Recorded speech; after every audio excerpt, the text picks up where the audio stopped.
Welcome to master mind of GK. आप लोग का स्वागत है मास्टर माइंड ऑफ जीके में। आज इस वीडियो में फ्रेंड्स 100 प्रश्नों का फुल प्रैक्टिस सेट देखेंगे जो आपका constable exam, Bihar constable exam होने वाला है 14 मार्च और 21 मार्च, उसके लिए काफ़ी महत्वपूर्ण है।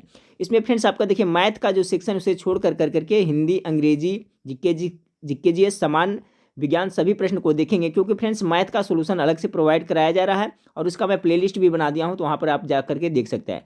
आप लोग से रिक्वेस्ट है फ्रेंड्स कि चैनल पर पहली बार विजिट कर रहे हैं तो चैनल को सब्सक्राइब कर बेल आइकन को जरूर दबा दें। और इस वीडियो के नीचे डिस्क्रिप्शन में आपका मेरा टेलीग्राम का लिंक दिया हुआ है फ्रेंड्स, वहाँ पर जाकर के ज्वाइन कर लें, क्योंकि एग्जाम के टाइम में फ्रेंड्स आपका जो आपका मास्टर वीडियो प्रोवाइड कराया जाएगा उसका पीडीएफ और जो भी स्टडी मटेरियल है उसको आपको टेलीग्राम ग्रुप में मिलेगा, तो आप जरूर ज्वाइन कर लें। ठीक फ्रेंड्स, देखिए ये जो प्रैक्टिस सेट है फ्रेंड्स, इसका क्वेश्चन का लेवल बहुत अच्छा है, मॉडरेट है और बिल्कुल एग्जाम बेस्ड है, इसलिए पूरा प्रैक्टिस सेट आप लोग जरूर लगाएं। वीडियो अच्छा लगे तो लाइक कर दिएगा फ्रेंड्स। आप लोग गेस करते चलिएगा।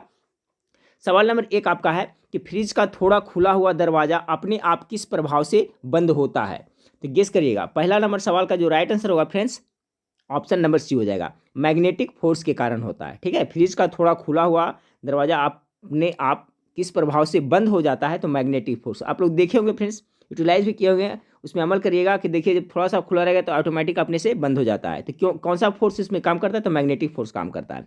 चलिए अगला सवाल है कि सल्फ्यूरिक एसिड को पता करते समय यह सुझाव दिया जाता है। सभी प्रश्न जो मॉडरेट है, पूरा वीडियो जो आप लोग जरूर देखिएगा।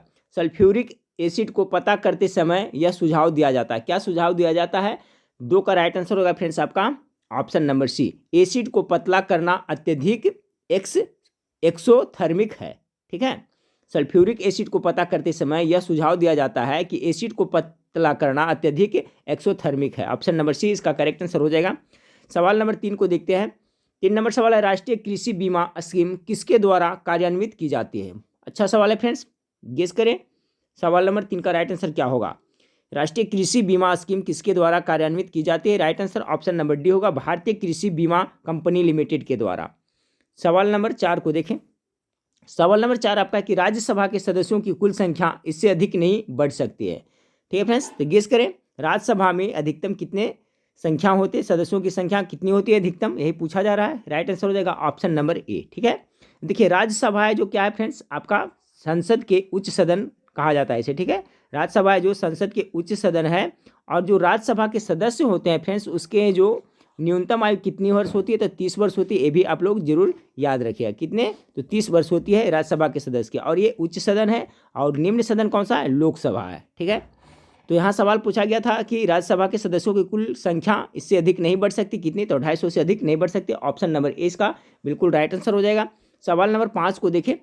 भारत में किस वर्ष में मतदाता की आयु 21 वर्ष की आयु से घटाकर 18 वर्ष की गई है?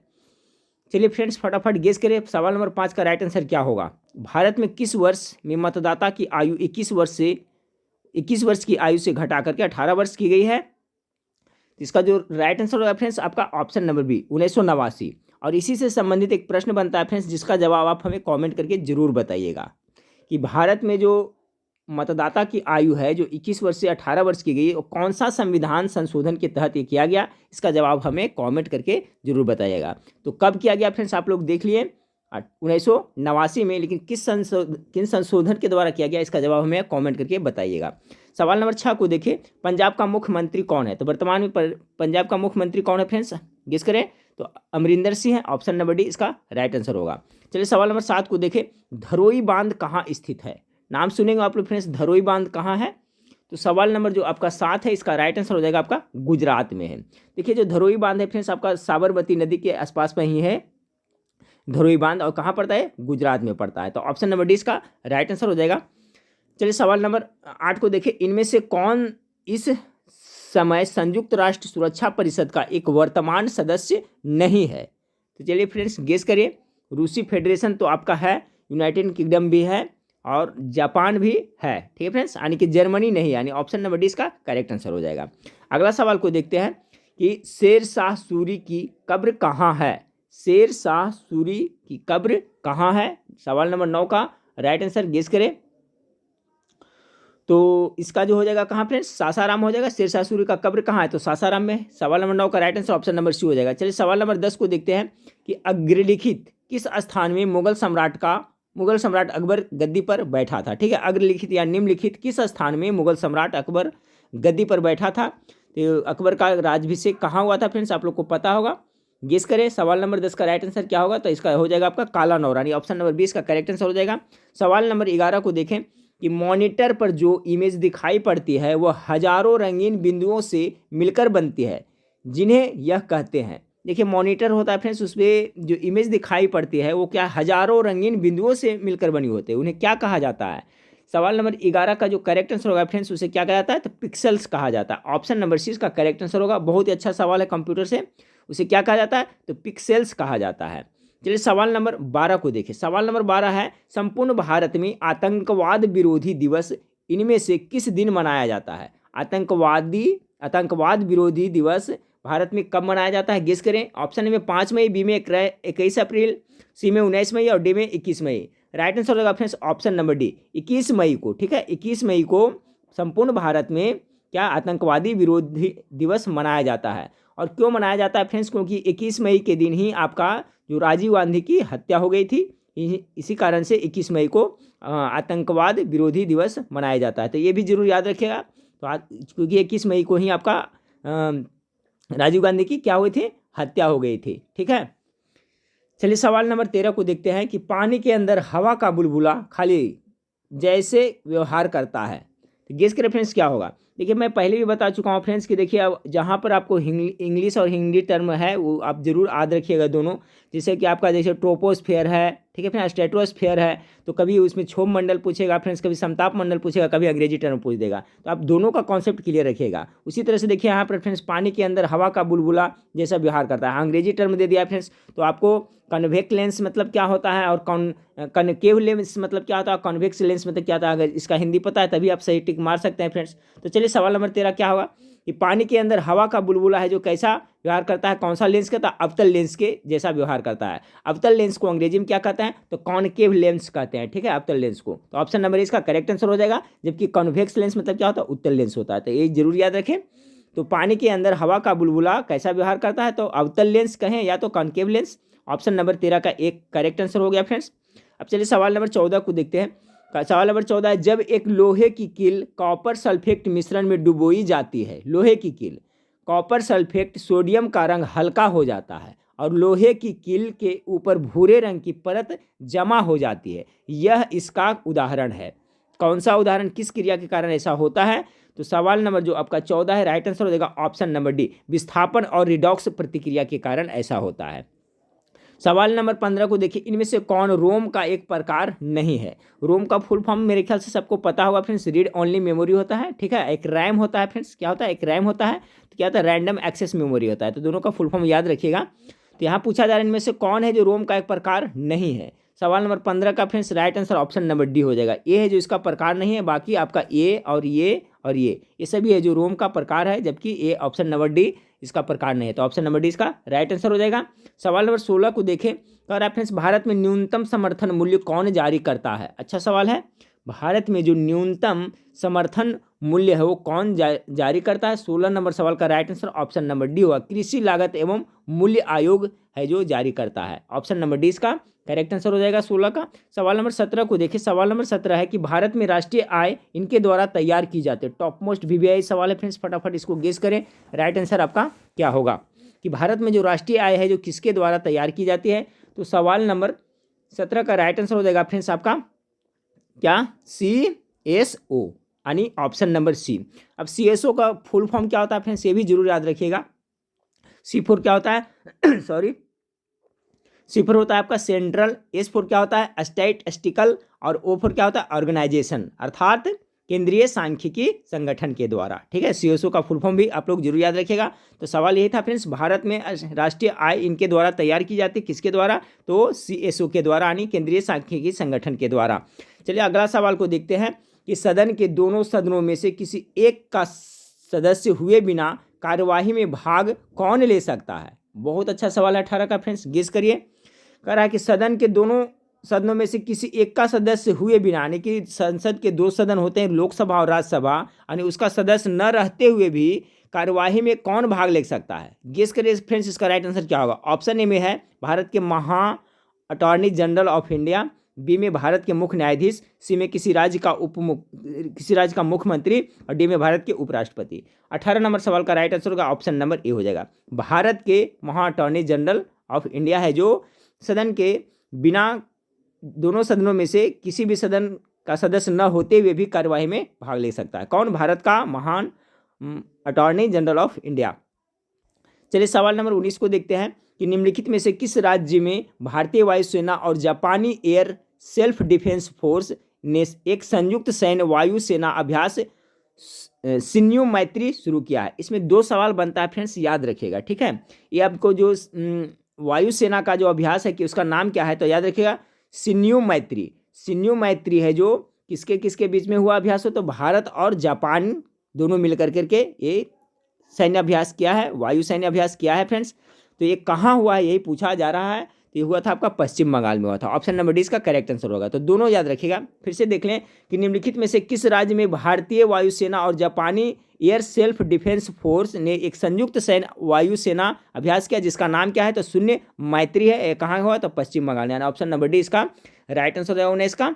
चलिए सवाल नंबर 20 को देखते हैं। सवाल नंबर 20 आपका है फ्रेंड्स कि भारतीय वायुसेना ने रॉयल एयर फोर्स ओमान के साथ अपना द्विपक्षीय संयुक्त अभ्यास एक्स ईस्टर्न ब्रिज, ठीक है, ब्रिज भी खालिस्तान के वायुसेना बेस मसीराह में शुरू किया। तो कहाँ का किया था फ्रेंड्स, तो सवाल नंबर 20 का जो राइट आंसर हो जाएगा ऑप्शन नंबर ए हो जाएगा, ओमान है, ठीक है, ओमान का। भारतीय वायुसेना ने रॉयल एयरफोर्स ओमान के साथ अपना द्विपक्षीय संयुक्त अभ्यास, इसका नाम क्या है, तो एक्स ईस्टर्न ब्रिज भी, इसका जो कहाँ किया, तो ओमान के वायुसेना बेस मसीराह में शुरू किया। कहाँ के, तो ओमान का। तो ऑप्शन नंबर ए इसका करेक्ट आंसर हो जाएगा 20 का। सवाल नंबर 21 को देखें कि अंतर्राष्ट्रीय उपभोक्ता वित्त प्रदाता की एक स्थानीय शाखा होम क्रेडिट इंडिया HCIN ने खालिस्तान के साथ संयुक्त तौर पर कर्ज देने के लिए साझेदारी की है। 21 नंबर सवाल का right answer option number B हो जाएगा। अंतर्राष्ट्रीय उपभोक्ता वित्त प्रदाता की एक स्थानीय शाखा होम क्रेडिट इंडिया ने करूर वैश्य बैंक, क्या, करूर वैश्य बैंक के साथ संयुक्त तौर पर कर्ज देने के लिए साझेदारी की है। 21 का right answer option number B हो गया। सवाल नंबर 22 को देखें कि निम्न में से लिखित गति के किस मामले में यात्रा की दूरी और विस्थापन का परिणाम समान है। तो सवाल नंबर 22 का जो राइट आंसर होगा ऑप्शन नंबर ए, सीधी सड़क पर चलती हुई एक कार। क्या सवाल है फ्रेंड्स, निम्न में से लिखित गति के, यहाँ निम्नलिखित होना चाहिए फ्रेंड्स, निम्नलिखित में से गति के किस मामले में यात्रा की दूरी और विस्थापन का परिणाम समान है, तो सीधी सड़क पर चलती एक कार, सीधी सड़क पे, याद रखें। तो 22 का right answer option number A हो गया। सवाल नंबर 23 को देखें कि यदि कोई व्यक्ति निरंतर वेग से चलती हुई खुली जीप में बैठे हुए ऊपर हवा में लंब रूप से एक पत्थर फेंकता है तो इनमें से क्या सही है।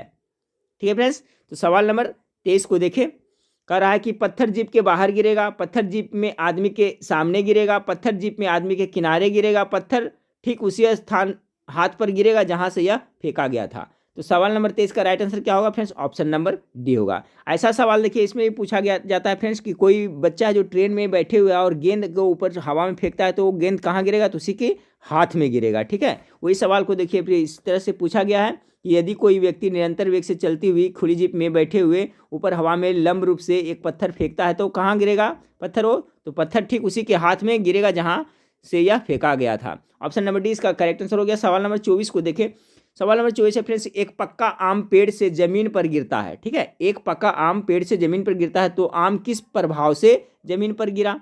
चलिए फ्रेंड्स गेस करिए इसका राइट आंसर क्या होगा। सवाल नंबर 24 का क्या होगा, तो इसका हो जाएगा आपका ऑप्शन नंबर डी हो जाएगा, गैर कॉन्टैक्ट फोर्स। ठीक है, एक पका आम पेड़ से जमीन पर गिरता है तो आम किस प्रभाव से जमीन पर गिरा, तो गैर कॉन्टैक्ट फोर्स के कारण। ऑप्शन नंबर डी इसका बिल्कुल राइट आंसर हो जाएगा। यहाँ देखिए दिया हुआ है कॉन्टैक्ट फोर्स, यहाँ गैर कॉन्टैक्ट फोर्स, तो ध्यान रखिएगा फ्रेंड्स गैर कॉन्टैक्ट फोर्स होगा।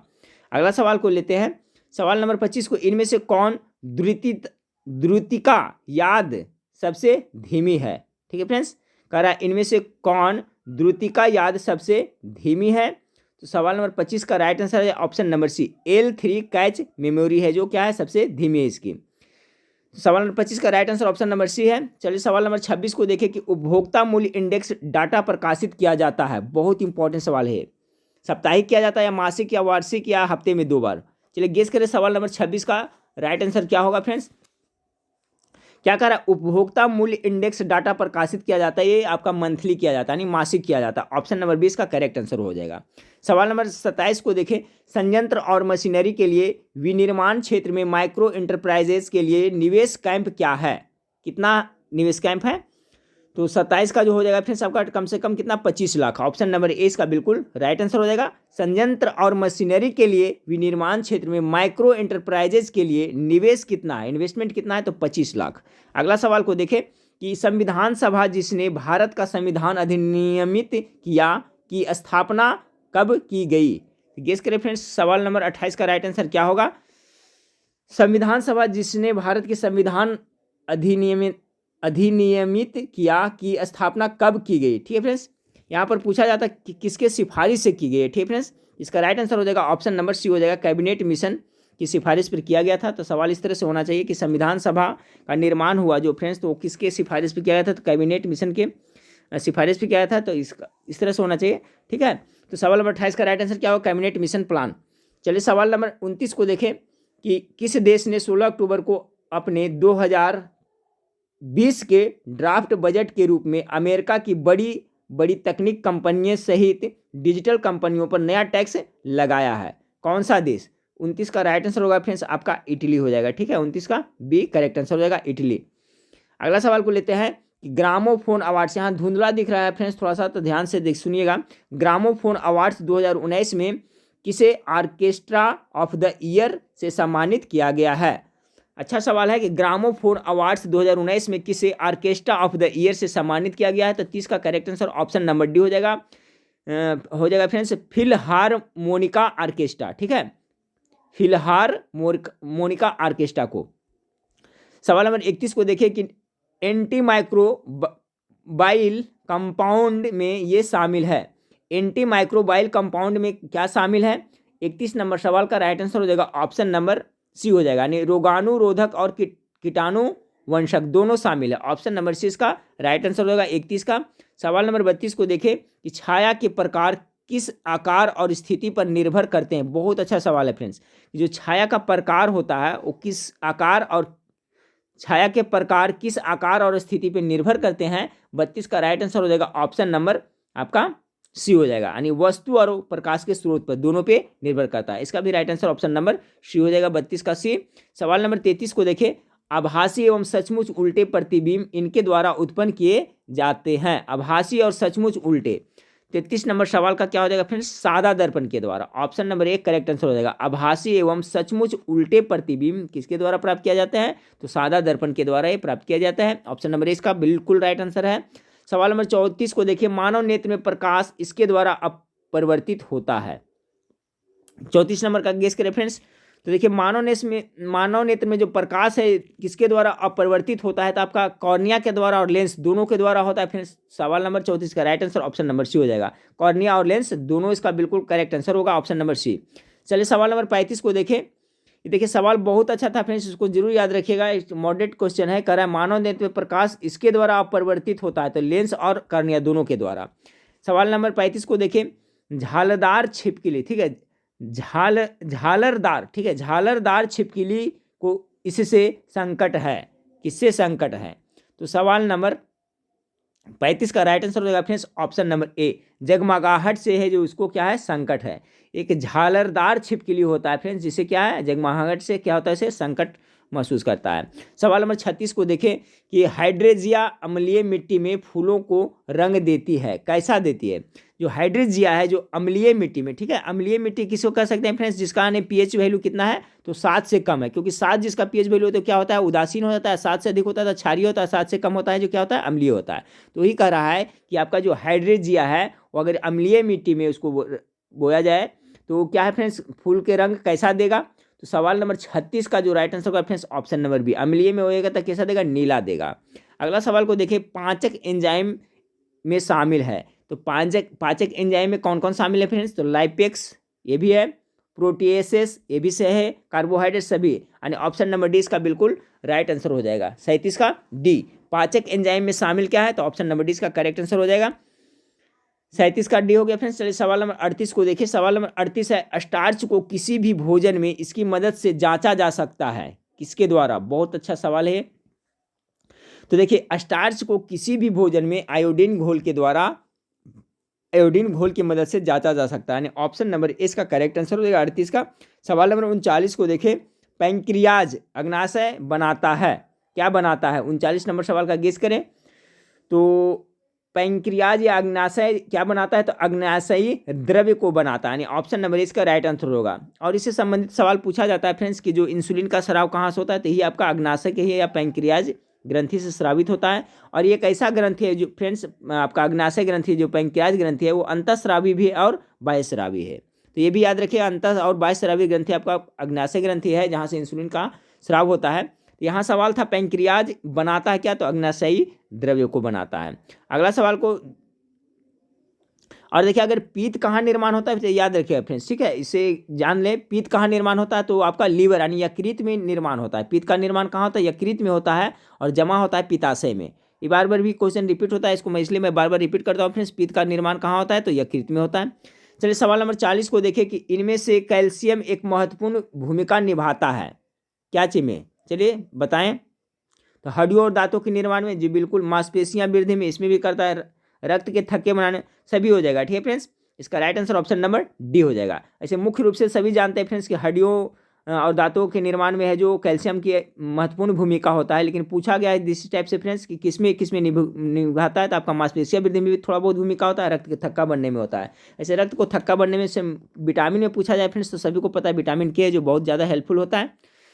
चलिए अगला सवाल 41 नंबर सवाल को देखते हैं कि अधिक कार्बोहाइड्रेट हमारे शरीर में इस रूप में बदल जाते हैं। तो कार्बोहाइड्रेट अधिक रहे और किस में बदल जाएंगे फ्रेंड्स? फैट के रूप में, यानी वसा के रूप में। 41 नंबर सवाल का right answer option number D हो जाएगा।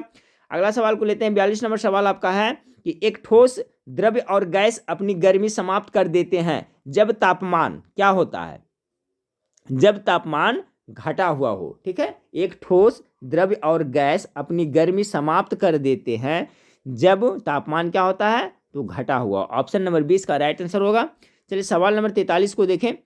1 किलोवाट घंटा कितने के बराबर होता है, कितने मेगा जूल के बराबर होता है? 43 का राइट आंसर हो जाएगा फ्रेंड्स 3.6 मेगा जूल का। ऑप्शन नंबर ए इसका करेक्ट आंसर होगा। याद रखिएगा 1 किलोवाट घंटा है जो किसके बराबर होता है, तो 3.6 मेगा जूल का होता है। देखिए फ्रेंड्स, अभी मैं सभी तरह का आपको प्रैक्टिस सेट प्रोवाइड करा रहा हूँ फ्रेंड्स। मेरे पास करीब तो 8 से 10 प्रैक्टिस सेट है फ्रेंड्स, जो अच्छा प्रकाशन का है, तो सभी को मैं मिक्स करके भी प्रोवाइड करा रहा हूँ फ्रेंड्स। और एग्जाम के 10 से 12 दिन पहले मैं आपको क्वेश्चन टाइप करके मास्टर वीडियो 150 प्रश्न का प्रोवाइड कराऊंगा फ्रेंड्स, कम से कम 200 प्रश्न, जिससे आपको काफ़ी हेल्प होगा। तो हमारे चैनल से आप लोग जुड़े रहिएगा फ्रेंड्स। अभी है जो सब मिक्स करके मैं बता रहा हूँ फ्रेंड्स, कभी आपका रुक्मणी का रहता है फ्रेंड्स, कभी उपकार का, बहुत सारा जो प्रैक्टिस सेट है सभी से मिक्स करके मैं दे रहा हूँ, ताकि आपको सभी तरह का क्वेश्चन देखने का मिले।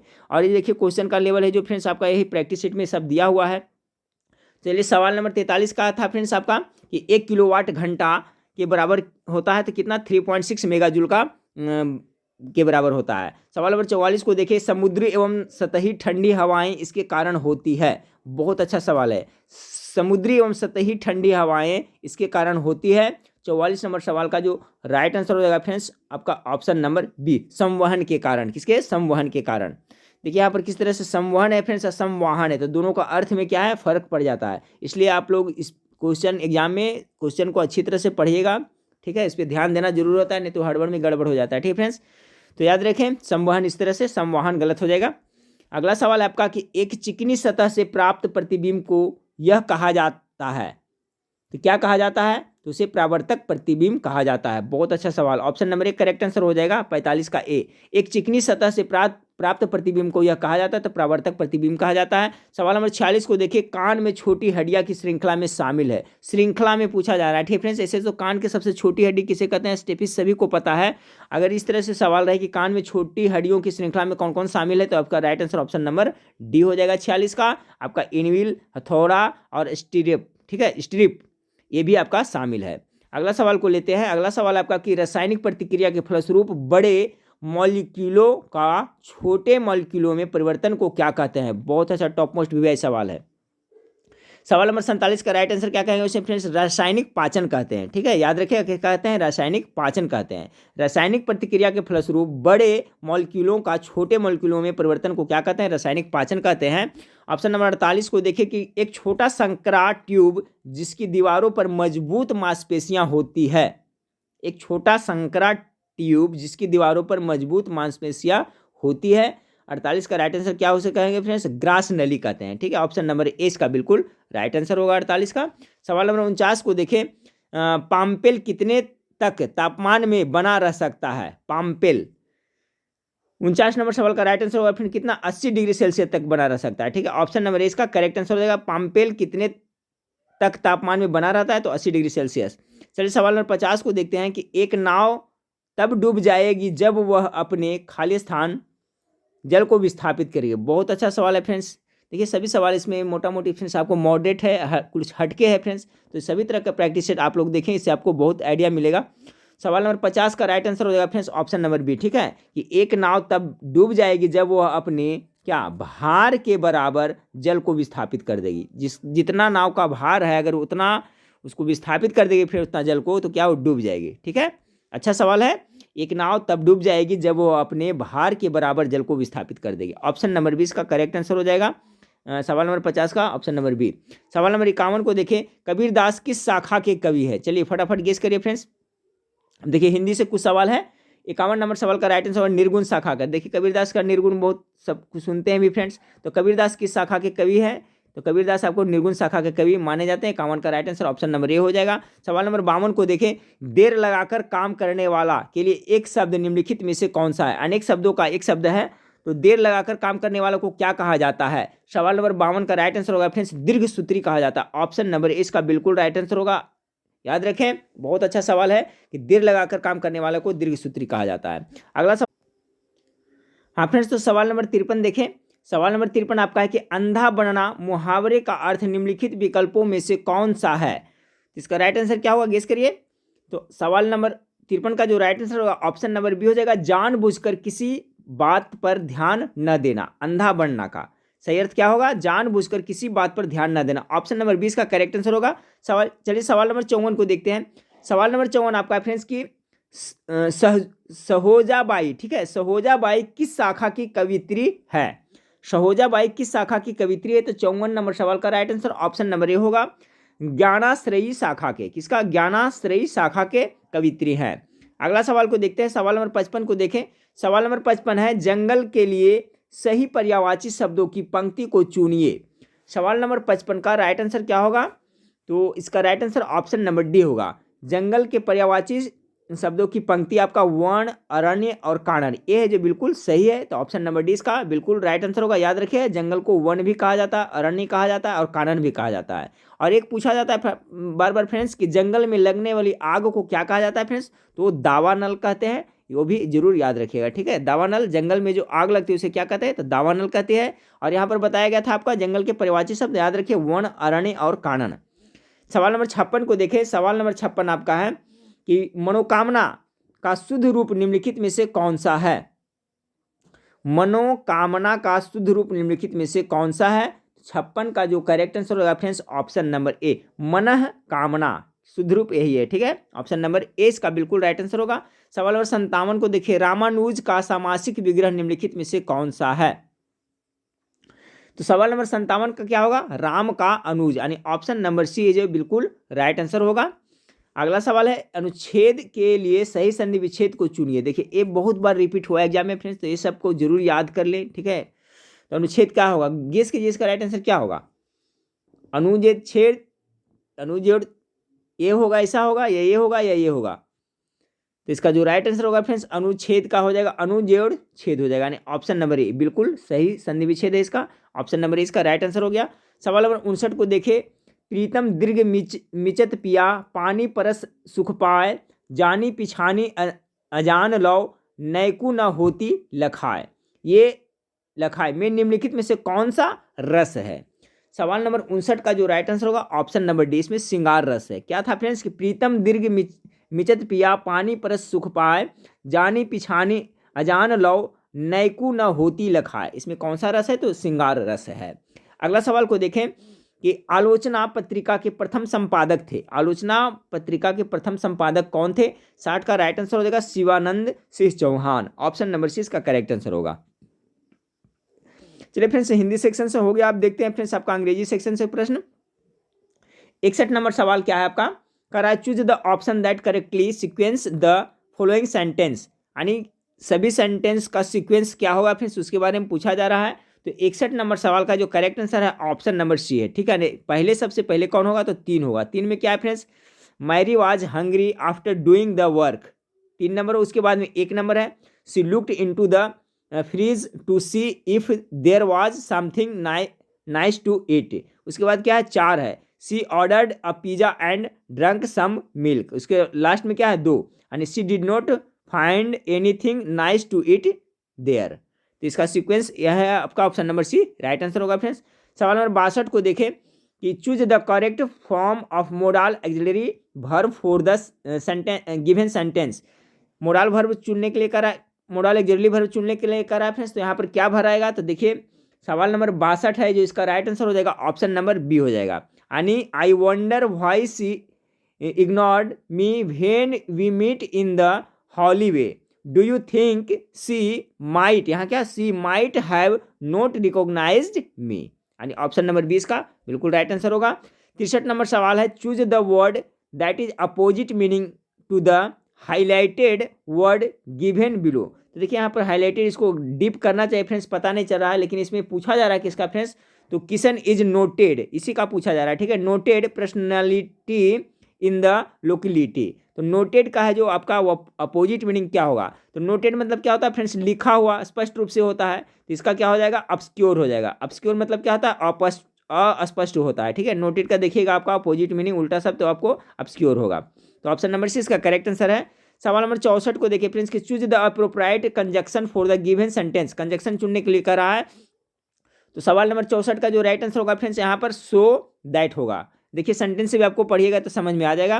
कह रहा है कि ही आयरनड, ठीक है, ironed his formal shirt the previous day so that, यहाँ पर क्या भरेगा फ्रेंड्स? So that. ठीक है, so that he need not to have to do it on the day of the interview. इसका मतलब क्या है फ्रेंड्स कि मैंने प्रीवियस डे यानी पिछले दिन है जो अपना शर्ट को क्या है इस्त्री कर दिया था। फॉर्मल शर्ट था जिसको पहन करके वो एक इंटरव्यू देने जाने वाला था। ठीक है फ्रेंड्स, तो वही कह रहा है कि he iron his formal shirt the previous day, यानी पहले ही वो इस्त्री कर लिया था, इसलिए सो दैट, इसलिए he need not to have to do it, फिर से इसलिए इस्त्री करने की जरूरत नहीं on the day of the interview. तो यहाँ पर ऑप्शन नंबर ए इसका बिल्कुल राइट आंसर होगा। 65 नंबर सवाल है आपका choose the appropriate preposition for the given sentence. Preposition पूछा जा रहा है आपसे।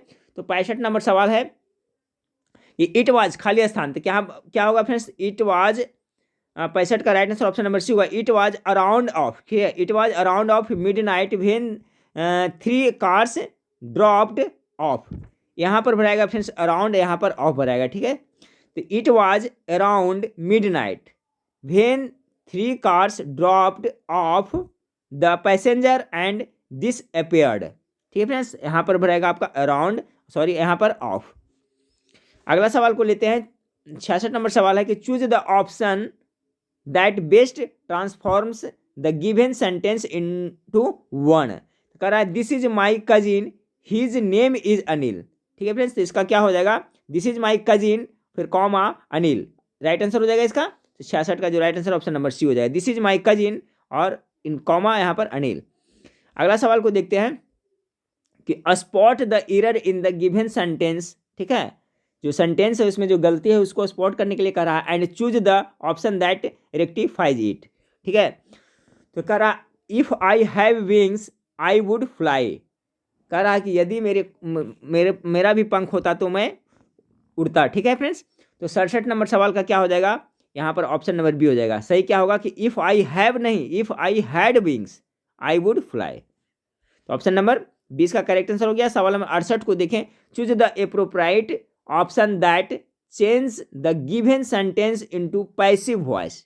ठीक है, तो somebody hit the dog with a stick, इसका क्या होगा पैसिव में? तो द इसका 68 नंबर सवाल का राइट आंसर हो जाएगा ऑप्शन नंबर ए। ठीक है, the dog was hit with A stick. ठीक है फ्रेंड्स, देखिए यहाँ पर वाई लगाया है तो वाई बिल्कुल नहीं होगा, तो the dog was hit with a stick, option number A इसका बिल्कुल राइट आंसर होगा। सवाल नंबर 69 को देखें कि choose the appropriate form of the tense for the given sentence. Tense के बारे में पूछा जा रहा है, तो यहाँ पर क्या होगा, इफ इट खाली स्थान क्या होगा, विल कैंसल द पार्टी, तो क्या भरेगा फ्रेंड्स, तो इफ इट रैंस होगा, खाली रैन गलत हो जाएगा। ठीक फ्रेंड्स, यहाँ पर क्या भरेगा, इफ इट रैंस। यदि बारिश होती है तो हम लोग क्या है, पार्टी को कैंसिल कर देंगे, तो यहाँ पर क्या भरेगा आपका टेंस में, प्रेजेंट इंडेफिनिट में बनेगा friends, any rains, if it rains we will cancel the party, option number C इसका राइट आंसर हो जाएगा, रैंस। चलिए सवाल नंबर 70 को देखिए, choose the appropriate form of the tense for the given sentence. इसमें भी टेंस के बारे में पूछा जा रहा है, तो 70 नंबर सवाल का राइट आंसर हो जाएगा फ्रेंड्स ऑप्शन नंबर बी, हो जाएगा द वैकेशन स्टार्ट्स, ठीक है, and month we are going to the, ठीक है, Alps, our ticket are booked, तो यहाँ पर क्या भराएगा, स्टार्ट्स भराएगा फ्रेंड्स, यहाँ पर आर गोइंग हो जाएगा। ठीक है, तो ऑप्शन नंबर 20 का करेक्ट आंसर होगा 70 का। सवाल नंबर 71 को देखें, कह रहा है कि बिहार का एकमात्र तेल शोधक कारखाना निम्नलिखित में से किस स्थान पर। अब बिहार से संबंधित यहाँ से आपको 10 प्रश्न देखने को मिलेगा फ्रेंड्स, और ये प्रश्न देखिए आपको बहुत बार रिपीट हुआ फ्रेंड्स, और मेरे ख्याल से आपका जो बिहार कांस्टेबल का ड्राइवर का जो एग्जाम हुआ था friends, Bihar police constable driver का, उसमें ये पूछा गया था क्वेश्चन। ठीक है, कि बिहार का एकमात्र तेल शोधक कारखाना निम्नलिखित में से किस स्थान पर है, तो कहाँ है फ्रेंड्स, आपका बरौनी में, ऑप्शन नंबर 20 का राइट आंसर होगा। 72 नंबर सवाल को देखें कि बिहार के कुछ नगरों व उनसे संबंधित उद्योगों के जोड़े प्रस्तुत हैं, गलत जोड़ा बताइए। इसमें से 3 है जो सही है फ्रेंड्स, और 1 है जो गलत है। तो सवाल नंबर 72 का देख लेते हैं, तो हाजीपुर प्लाईवुड उद्योग बिल्कुल सही है फ्रेंड्स, प्लाईवुड उद्योग के लिए हाजीपुर फेमस है। समस्तीपुर में कागज की लुगदी उद्योग, ये भी सही है। पूर्णिया है जो आपका जूट उद्योग से संबंधित है। चकुलिया खाद्य तेल उद्योग, यही गलत है। ठीक फ्रेंड्स, सवाल नंबर 72 का जो राइट आंसर क्या हो जाएगा, ऑप्शन नंबर डी होगा, ये है जो गलत जोड़ा है, चकुलिया खाद्य तेल उद्योग के लिए प्रसिद्ध है, ये बिल्कुल गलत है। तो चलिए फ्रेंड्स, इसका जवाब आपको हमें कमेंट करके बताइएगा कि चकुलिया, अगर आप लोग नाम सुने हैं तो, नहीं तो फिर मैं बताऊंगा फ्रेंड्स, कमेंट में इसका रिप्लाई दूंगा। चकुलिया है जो किससे संबंधित है, ठीक है, बिहार में ही ये चकुलिया पड़ता है, तो किससे संबंधित है, इसका जवाब हमें कमेंट करके बताइएगा। और एक सवाल मैंने पूछा था फ्रेंड्स, क्या कि जो पहले मतदाता की आयु कितना था, 21 वर्ष था, उसे घटा करके कितना 18 वर्ष कर दिया गया है। कब किया गया था फ्रेंड्स, तो हम लोग वहाँ पर देख ले तो 1989 में किया गया था। कब, 1989 में। कौन सा संविधान संशोधन के तहत किया था, ये आपसे पूछा फ्रेंड्स। और दूसरा सवाल आपका हो गया चकुलिया, ठीक है, चकुलिया खाद्य तेल उद्योग इससे संबंधित है या नहीं, तो किससे संबंधित है। ठीक है फ्रेंड्स, देखिए इस टाइप का प्रश्न अगर जो आप हमें सर्च कर कहीं से ढूंढ करके देते हैं फ्रेंड्स, तो इसका जवाब अगर हमें आप देते हैं, कोशिश करते हैं ढूंढने के, तो ये सवाल तो पक्का आपको हमेशा के लिए याद रहेगा। ठीक है, इसलिए जरूर कोशिश करिएगा। सवाल नंबर 73 को देखें कि बिहार की कुछ प्रमुख नहरों व उनकी नदियों के जोड़े प्रस्तुत हैं, गलत जोड़ा बताइए। तो गलत जोड़ा आपको बताना है। चलिए सवाल नंबर 73 का, राजपुर नहर कोसी नदी, सही है फ्रेंड्स। तिरहुत नहर गंडक नदी, ये भी सही है। त्रिवेणी नहर पुनपुन नदी, एक गलत है। कमला नहर कमला नदी, ये भी सही है। चलिए ठीक है फ्रेंड्स, तो सवाल नंबर 73 का जो राइट आंसर हो जाएगा ऑप्शन नंबर सी, त्रिवेणी नहर पुनपुन नदी पे नहीं है, गलत है ये। सवाल नंबर 74 को देखें कि बिहार में कोसी परियोजना के निर्माण का श्री गणेश कब हुआ था, कोसी परियोजना का निर्माण कब हुआ था। 74 नंबर सवाल का राइट आंसर हो जाएगा ऑप्शन नंबर डी, 1954 में हुआ था। ठीक है, अगला सवाल को देखिए, 75 नंबर सवाल है, विश्वविख्यात राजनीति विशारद तथा विचारक कौटिल्य मगध के किस शासक के गुरु व राजनीतिक सलाहकार थे। चलिए इसका जवाब तो सबको पता होना चाहिए फ्रेंड्स। ठीक है, तो चंद्रगुप्त मौर्य के प्रधानमंत्री जो बाद में बने थे फ्रेंड्स, और गुरु और वही थे इसके, चंद्रगुप्त के गुरु कौन थे, आपको यहाँ पर option number D Chandragupta Maurya हो जाएगा राइट आंसर। वही करा है ना, विश्वविख्यात राजनीति विशारद तथा विचारक कौटिल्य मगध के किस शासक के गुरु व राजनीतिक सलाहकार थे, तो चंद्रगुप्त मौर्य का था। 75 का right answer option number D हो गया। चलिए सवाल नंबर 76 को देखें। हाँ फ्रेंड्स, तो सवाल नंबर 76 को देखें कि बिहार में स्थित भारत के प्राचीन विश्वविद्यालयों में आप किसे मानते हैं। ध्यान से देखिएगा फ्रेंड्स, इसका आंसर सही करके बताएं। प्राचीन विश्वविद्यालय में आप किसे किसे मानते हैं, तो मुख्य रूप से किसके, विक्रमशिला को भी माना जाता है और नालंदा को भी माना जाता है। ऑप्शन नंबर डी इसका बिल्कुल राइट आंसर हो जाएगा, बी और सी दोनों, विक्रमशिला और नालंदा। नालंदा विश्वविद्यालय तो किसने बनाया था, सभी को पता होगा फ्रेंड्स, ठीक है। नालंदा जो विक्रम विश्वविद्यालय, इसको कुमार गुप्त ने बनाया था फ्रेंड्स, और बख्तियार खिलजी ने नष्ट करवाया था। विक्रमशिला विश्वविद्यालय को किसने बनाया था फ्रेंड्स, तो विक्रमशिला विश्वविद्यालय को धर्मपाल ने बनाया था। ये भी आप लोग जरूर याद रखिएगा। चलिए अगला सवाल को देखते हैं। अगला सवाल है आपका, बिहार में गंगा के दक्षिण मैदान में निम्नलिखित में से कौन सी मिट्टी नहीं पाई जाती है।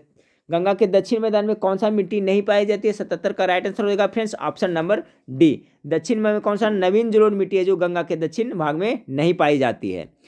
अगला सवाल को देखते हैं फ्रेंड्स कि बिहार के किस भाग में अपोढ़ मिट्टी, ठीक है, ड्रिफ्ट सॉइल की प्रधानता है। 78 का राइट आंसर गेस करें क्या होगा। इसका राइट आंसर होगा आपका गंगा के उत्तरी मैदान में, ठीक है, अपोढ़ मिट्टी ड्रिफ्ट सॉइल। और वहाँ उसी क्षेत्र में फ्रेंड्स आपका जो दोमट मिट्टी जिसे कहते हैं, ठीक है, जलोढ़ मिट्टी, वो भी पाई जाती है। गंगा के बिहार के किस भाग में अपोढ़ मिट्टी की प्रधानता पाई जाती है, तो गंगा के उत्तरी मैदान में आपको पाई जाती है। दोमट मिट्टी भी वही पाई जाती है फ्रेंड्स। चलिए सवाल नंबर 79 को, बिहार में तंबाकू उत्पादक जिले निम्नलिखित में से कौन से है। कौन सा जिला है जहां पर तंबाकू के लिए जाना जाता है, उत्पादन के लिए। 79 का राइट आंसर ऑप्शन नंबर है, दरभंगा में होता है, मुजफ्फरपुर में होता है, समस्तीपुर में, मुंगेर व पूर्णिया, ठीक है। ध्यान से देख ले फ्रेंड्स, तंबाकू उत्पादन में आपका दरभंगा, मुजफ्फरपुर, समस्तीपुर, मुंगेर व Purnia. Right answer option number A हो जाएगा। चलिए सवाल नंबर 80 फ्रेंड्स, जूट की भांति रेशे की फसल जो बिहार में पैदा होती है निम्नलिखित में से कौन सी है। चलिए गेस करें 80 का क्या होगा फ्रेंड्स। उसे क्या कहा जाता है, उसे मेस्टा कहा जाता है, ठीक है, मेस्टा। 80 नंबर सवाल का right answer option number B हो जाएगा फ्रेंड्स। देहाती भाषा में सनाई उसे भी बोला जाता है। तो जूट की भांति रेशे की फसल जो बिहार में पैदा होती है निम्नलिखित में से कौन सी है, तो आपका ऑप्शन नंबर 20 का बिल्कुल राइट आंसर होगा। अब देखिए यहाँ से तो आपका मैथ का सवाल है फ्रेंड्स, तो मैथ का सोल्यूशन मैं आप लोग को अलग से प्रोवाइड करा रहा हूँ। ठीक फ्रेंड्स, वीडियो अच्छा लगे तो लाइक जरूर करिएगा। और फ्रेंड्स इस वीडियो के नीचे डिस्क्रिप्शन में जो लिंक दिया हुआ है फ्रेंड्स, वहाँ पर आपका बिहार पुलिस के लिए 10 मॉक टेस्ट प्रैक्टिस सेट है फ्रेंड्स, 50-50 प्रश्नों का। तो वो भी मॉक प्रैक्टिस टेस्ट आपको लगाते रहना है फ्रेंड्स, रिपीट करते रहना है। उसमें सभी का आंसर छुपाया हुआ है। तो फ्रेंड्स जब भी समय मिले फ्रेंड्स, तो 2 दिन, 1 दिन, 3 दिन पर आपको उसको प्रैक्टिस सेट आप लोग जरूर करते रहें। इससे क्या बार बार रिपीट होने से आपको याद हो जाएगा। तो उसका लिंक भी इस वीडियो के नीचे डिस्क्रिप्शन में मैं दे देता हूँ फ्रेंड्स, जहाँ पर 10 मॉक प्रैक्टिस टेस्ट है, वहाँ पर फ्री ऑफ कॉस्ट उस टेस्ट को दे सकते हैं। तो नेक्स्ट वीडियो में फिर मिलता है। देखने के लिए थैंक यू, धन्यवाद।